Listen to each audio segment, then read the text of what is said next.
তো এখানে ডেকোরেশন ডান হয়ে গেছিল আর সাজানো কমপ্লিট ছিল। ওকে নিয়েও আমি চলে এসেছি। ওর রিয়াকশনটা দেখো, তাহলেই তোমরা বুঝতে পারবে।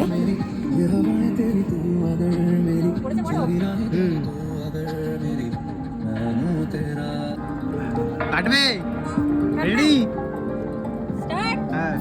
Happy birthday to you happy birthday to you Shamita তাকাও।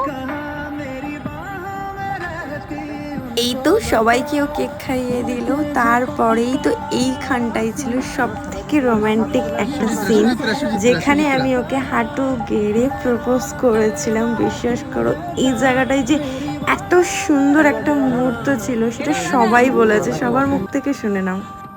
হ্যাঁ ওইখানে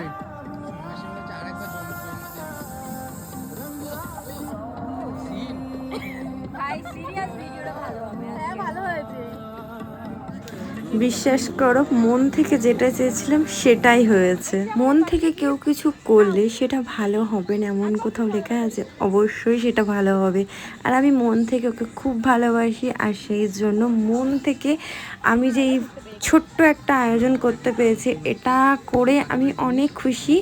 আর ওকেও আমি খুশিতে রেখেছি, আর চেষ্টা করব আগামীও যেন আমি বছরগুলো এইভাবে ওর দিনগুলো আমি সেলিব্রেশন করতে পারি সাধ্য মতন।